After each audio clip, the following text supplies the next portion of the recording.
बिस्मिल्लाहिर्रहमानिर्रहीम।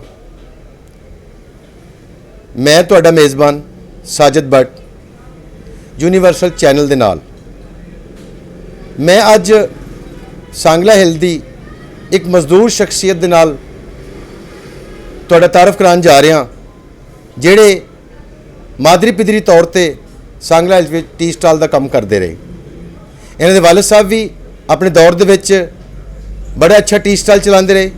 उस तो बाद ये जिहड़ी शख्सियत है इन्हें भी सांगला हिल दे विच आके टी स्टाल के काम नूं बड़ा फरोग दिता और अज सांगला हिल दे हर बजुर्ग, हर जवान, हर बच्चे दे जुबान दे उत्ते एक ही नाम है, उल्फत टी स्टाल, उल्फत चाय वाला।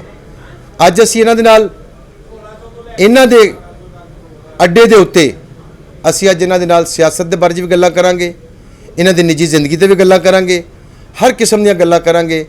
अज साडे नाल मौजूद ने जनाब मोहम्मद उल्फत चाय वाले। अस्सलाम वालेकुम जनाब उल्फत साहब। वालेकुम अस्सलाम जी। की हाल है जनाब उल्फत साहब, ठीक हो? अल्हम्दुलिल्लाह बिल्कुल खैरियत जी।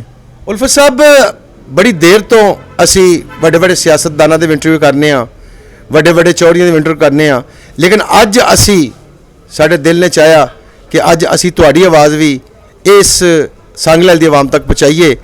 असी तुहाडे नाल तुहाडी अपनी जिंदगी दे बारे च, तुहाडे टी स्टाल दे बारे च, तुहाडी सियासी जिंदगी दे बारे च असी अज तुहाडे नाल गुफ्तगू करांगे। उल्फत साहब सब तो पहले दसो कि जनाब नूं चाय का काम करदे कितनी देर हो गई? मैनू जनाब 30 तो 35 साल हो गए ने जी।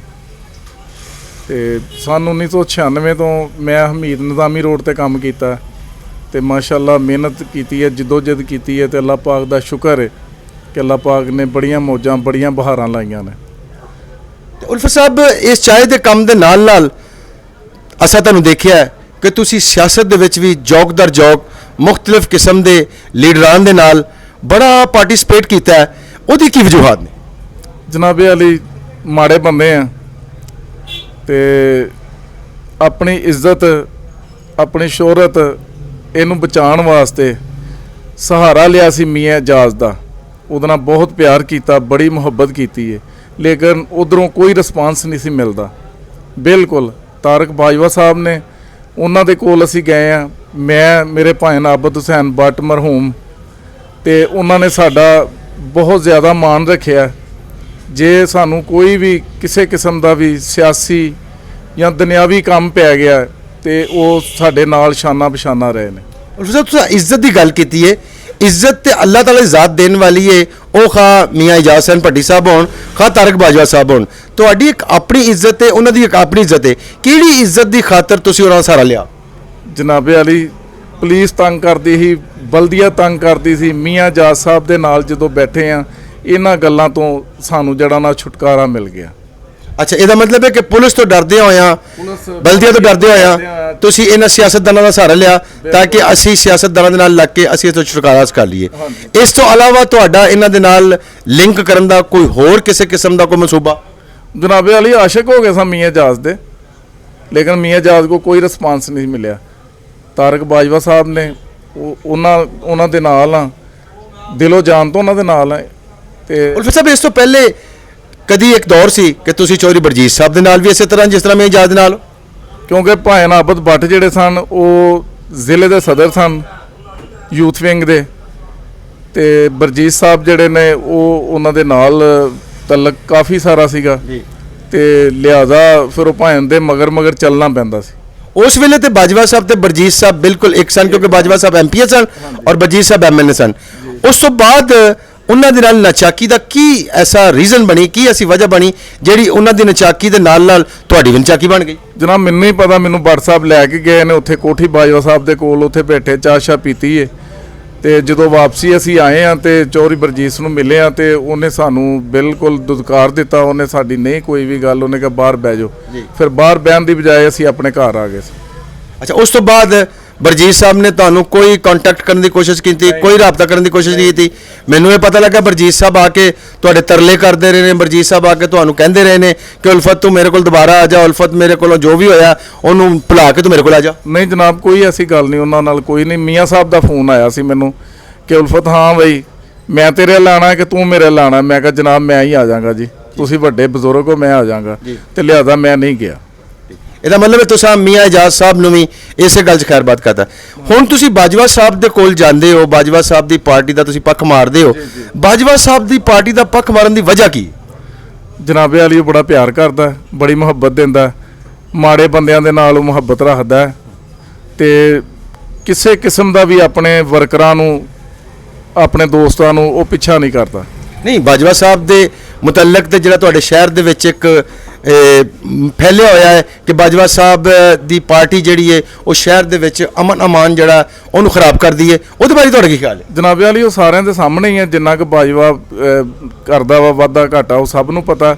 ਉਹ ਕਿਸੇ ਨਾਲ ਜ਼ਿਆਦਤੀ ਨਹੀਂ ਕਰਦਾ, ਮਾੜਿਆਂ ਦਾ ਸਾਥੀ ਹੈ ਤੇ ਆਪਣੇ ਵਰਕਰਾਂ ਵਾਸਤੇ ਉਹ ਇਸੇ ਤਰ੍ਹਾਂ ਹੀ ਹੈ ਕਿ ਜਿਵੇਂ ਪੀਪਲ ਪਾਰਟੀ ਦੇ ਵਿੱਚ ਜ਼ੁਲਫਕਾਰ ਅਲੀ ਭੱਟੋ ਸੀਗਾ, ਉਸੇ ਤਰ੍ਹਾਂ ਸਾਡੇ ਵਾਸਤੇ ਬਾਜਵਾ ਸਾਹਿਬ ਨੇ। ਮੈਂ ਕਹਿੰਦਾ ਕਿ ਜਦੋਂ ਮੀਆਂ ਇਜਾਜ਼ ਸਾਹਿਬ ਦੇ ਨਾਲ ਤੁਸੀਂ ਅਟੈਚ ਹੋ, ਮੀਆਂ ਇਜਾਜ਼ ਸਾਹਿਬ ਦੇ ਨਾਲ ਤੁਸੀਂ ਉਹਨਾਂ ਦੀ ਪਾਰਟੀ ਨਾਲ ਇੰਨਾ ਕੁ ਪਿਆਰ ਕੀਤਾ ਕਿ ਤੁਸੀਂ ਆਪਣੀ ਜੇਬ ਚੋਂ ਇੱਕ ਮਿਹਨਤਕਸ਼ ਹੋਣ ਦੇ ਬਾਵਜੂਦ ਆਪਣੀ ਜੇਬ ਚੋਂ ਲੱਖਾਂ ਰੁਪਇਆ ਉਹਨਾਂ ਦੇ ਇਲੈਕਸ਼ਨ ਵਾਸਤੇ ਜਾਂ ਉਹਨਾਂ ਦੀ ਪਬਲਿਸਿਟੀ ਵਾਸਤੇ ਲਾਤੇ। ਕਿਆ ਹੁਣ ਜਿਹੜਾ ਦੌਰ ਆਏਗਾ, ਕਿਆ ਬਾਜਵਾ ਸਾਹਿਬ ਦੀ ਵੀ ਪਬਲਿਸਿਟੀ ਤੇ ਜਾਂ ਬਾਜਵਾ ਸਾਹਿਬ ਦੇ ਇਲੈਕਸ਼ਨ ਵਾਸਤੇ ਤੁਸੀਂ ਆਪਣੀ ਮਾਲ ਜਾਂ ਆਪਣਾ ਦੌਲਤ ਖਰਚ ਕਰੋਗੇ? ਇਨਸ਼ਾਅੱਲਾ ਜ਼ਰੂਰ ਕਰਾਂਗੇ ਜੀ, ਜਿੰਦ ਜਾਨ ਨਾ ਕਰਾਂਗੇ ਜੀ। ਇਹ ਜਿਹੜੇ ਵੀ ਦੌਲਤ ਖਰਚ ਕਰਦੇ ਨੇ ਉਹਨਾਂ ਦਾ ਕੋਈ ਨਾ ਕੋਈ ਪਿੱਛੇ ਉਹਦੇ ਬੈਨੀਫਿਟ ਹੁੰਦਾ ਹੈ। ਤੁਹਾਡਾ ਕੀ ਬੈਨੀਫਿਟ ਹੈ?